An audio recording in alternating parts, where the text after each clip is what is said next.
Hello students, good morning once again. And आज की class में हम पढ़ेंगे एड्जॉर्प्शन की एप्लीकेशंस के बारे में। ओके और आज की क्लास के बाद में जो एड्जॉर्प्शन वाला टॉपिक है वो हम फिनिश कर लेंगे और उसके बाद में कल से हम स्टार्ट करेंगे कॉलॉइडल स्टेट वाले टॉपिक को, जो इस चैप्टर में मेन हाईलाइट है, मेन इंपॉर्टेंट टॉपिक रहने वाला है। तो देखिए, एड्जॉर्प्शन बेसिकली जो है उसकी कुछ एप्लीकेशंस हैं जिनके बारे में आपको सिंपली एक आइडिया होना चाहिए। इन केस अगर एग्ज़ाम में कोई क्वेश्चन बनता है तो आपको ये हेडिंग्स ध्यान में रहनी चाहिए। ओके, देखिए एड्जॉर्प्शन की क्या क्या एप्लीकेशंस हो सकती है। सबसे पहले हम बात करते हैं प्रोडक्शन ऑफ हाई वैक्यूम, इसके बारे में। देखिए, जब भी हम आर्टिफिशियली किसी भी वेसल में या कंटेनर में वैक्यूम को क्रिएट करते हैं तो हम उसको एक पंप से जोड़ते हैं जिसको हम बोलते हैं वैक्यूम पंप। ओके, और वो वैक्यूम पंप क्या करता है, उसके अंदर प्रेजेंट पूरी एयर को जो है वो संक्शन करके रिमूव कर देता है। बट फिर भी जो कंटेनर है उसमें कुछ अमाउंट में ट्रेसेस ऑफ एयर जो है वो प्रेजेंट रह जाती है, जिस वजह से वैक्यूम तो हम बना लेते हैं बट वो हाई वैक्यूम या 100% वैक्यूम नहीं बन पाता है। तो अगर हम इस कंटेनर के अंदर थोड़ा सा अमाउंट जो है किसी भी एड्जॉर्बेंट का अगर ऐड कर दें, फॉर एग्जांपल चारकोल को अगर हम यहाँ पे थोड़ा सा जो है इन्फ्यूज़ कर दें, तो वो charcoal remaining traces of air को भी एब्जॉर्ब कर लेगा और वो हाई वैक्यूम को जनरेट करने में हेल्प करेगा। तो फर्स्ट एप्लीकेशन तो इसकी हुई प्रोडक्शन ऑफ हाई वैक्यूम। उसके बाद में देखिए गैस मास्क।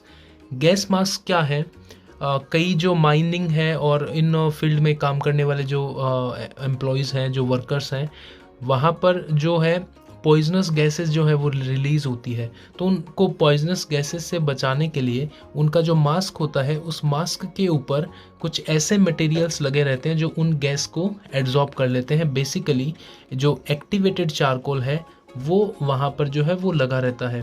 तो एक्टिवेटेड चारकोल की जो एड्जॉर्प्शन की कैपेबिलिटी है वो नॉर्मल चारकोल से भी ज़्यादा रहती है। तो गैस मास्क को बनाने में जो है वो एड्जॉर्प्शन का जो फिनोमिना है वो हेल्प करता है। उसके बाद में देखिए थर्ड जो एप्लीकेशन है वो है कंट्रोल ऑफ ह्यूमिडिटी। हमने एक एग्जांपल पढ़ा था एड्जॉर्प्शन में कि जो सिलिका जेल है वो वाटर वेपर्स को एब्जॉर्ब कर लेता है। ओके, तो अगर सिलिका जेल जो है वो आसपास के एनवायरनमेंट में जो है वो रखी जाए या प्लेस की जाए तो वो आसपास प्रेजेंट जितनी भी ह्यूमिडिटी है उसको एब्जॉर्ब कर लेती है। तो सिलिका जेल और एल्यूमिनियम जेल इनका यूज़ होता है ह्यूमिडिटी को कंट्रोल करने के लिए। ओके, सो ये तीन एप्लीकेशन हो गई। आई डोंट थिंक आपको कुछ डाउट होगा इसमें।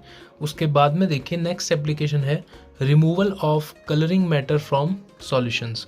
कई बार कुछ सॉल्यूशन में कुछ इम्प्योरिटीज़ रहती हैं, उन इम्प्योरिटीज़ को हम रिमूव कर सकते हैं by using a proper adsorbent. जैसे कि मैंने एक एग्जांपल आपको बताया था कि जो प्यूरिफिकेशन ऑफ शुगर है या शुगर का जब प्रोडक्शन होता है तो जो रॉ शुगर है उसका कलर येलोइश होता है, येलो कलर होता है, क्योंकि उसमें कुछ येलो कलर के कलरफुल सब्सटेंसेस प्रेजेंट रहते हैं।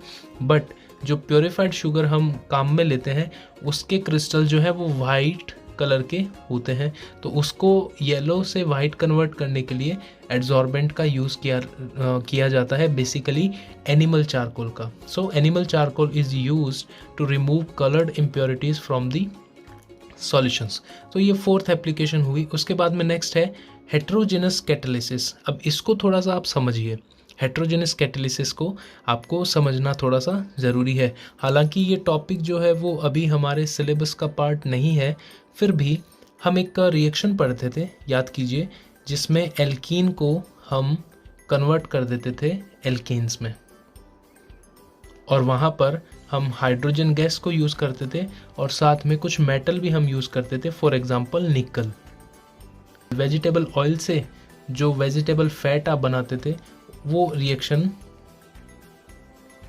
ये वाली रिएक्शन है जिसको हम बोलते हैं हाइड्रोजिनेशन रिएक्शन।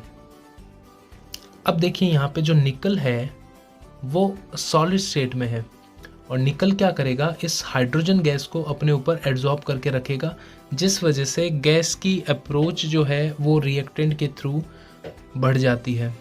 ओके, सो इस टाइप के कैटालिसिस को हम हेट्रोजेनस कैटालिसिस बोलते हैं। हेट्रोजेनस का क्या मतलब है, जब रिएक्टेंट और कैटलिस्ट इनकी फिजिकल स्टेट अगर डिफरेंट है तो that is called heterogeneous catalysis. Okay, और उस केस में बेसिकली जो कैटलिस्ट है वो सॉलिड स्टेट के अंदर होता है।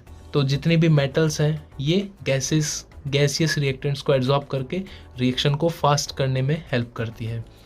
उसके बाद में देखिए हम बात करते हैं सेपरेशन ऑफ इनर्ट गैसेस। जो इनर्ट गैसेस हैं जैसे कि helium, neon, argon, krypton, xenon, radon etcetera, तो इन इनर्ट गैसेस का जो डिग्री ऑफ एड्जॉर्प्शन है वो डिफरेंट होता है और अलग अलग टेम्परेचर पे भी वेरी करता है। तो जब हम इन इनर्ट गैसेस के मिक्सचर को सेपरेट करना चाहते हैं तो हम सूटेबल टेम्परेचर पे सूटेबल एड्जॉर्बेंट को लेके इनको सेपरेट कर सकते हैं। तो due to the difference in degree of adsorption of gases by charcoal, the mixture of noble gases can be separated by adsorption on coconut charcoal at different temperatures. Okay, so ये 6 applications हुई। इसके बाद में देख इन curing diseases, देखिए बहुत सारी जो ड्रग्स है वो एड्जॉर्प्शन के कॉन्सेप्ट पे काम करती है, जिसमें वो जर्म्स को अपने सरफेस के ऊपर एड्जॉर्ब कराने में कैपेबल रहती है और उसको जो है उसके अगेंस्ट में जो है अपना ड्रग एक्शन स्टार्ट करती है। उसके बाद में है फ्रोथ फ्लोटेशन प्रोसेस।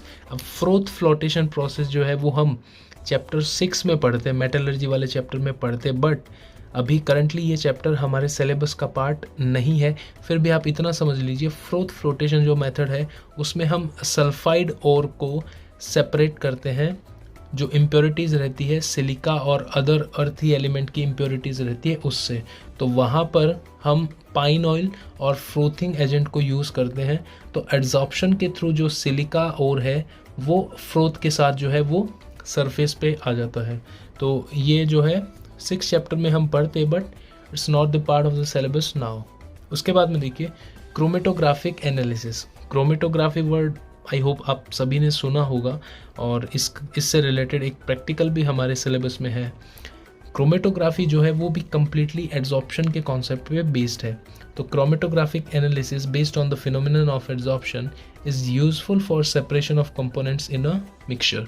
देखिए क्रोमेटोग्राफी क्या होता है, सपोज आपके पास एक मिक्सचर है जिसमें ABCD 3-4 तरीके के कुछ कंपोनेंट्स हैं।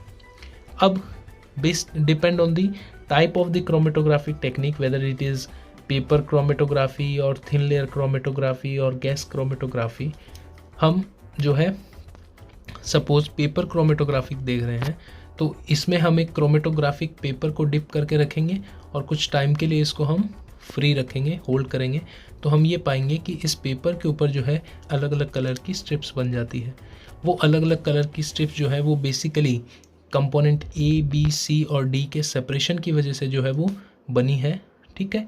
और हर एक कंपोनेंट का जो रिटार्डिंग फैक्टर है, यानी कितने डिस्टेंस तक वो क्लाइंब करके जाएगा इस पेपर पे, वो अलग अलग होता है। तो हम इन स्ट्रिप्स को जो है वो काट के जो है कंपोनेंट्स को सेपरेट कर सकते हैं। ये बेसिकली क्रोमेटोग्राफिक एनालिसिस कहलाता है और ये जो है वो एड्जॉर्प्शन के थ्योरी पे बेस्ड है। तो ये कुछ एप्लीकेशंस हैं जो एग्ज़ाम में सिंपली आपसे पूछी जा सकती है किसी शॉर्ट नोट के फॉर्म में। तो सिर्फ आप इनकी हेडिंग्स को नोट कर लेंगे, बाकी एग्जांपल्स आपको ध्यान में रह जाएंगे। तो आज के लिए इतना ही था। कल की क्लास में हम कॉलॉइडल स्टेट को स्टार्ट करेंगे और यहाँ से आप इस चैप्टर को जो है अच्छे से पढ़ेंगे, क्योंकि ये जो है वो मेन टॉपिक हमारा रहने वाला है इस चैप्टर में। Okay, so that's it for now. Thank you.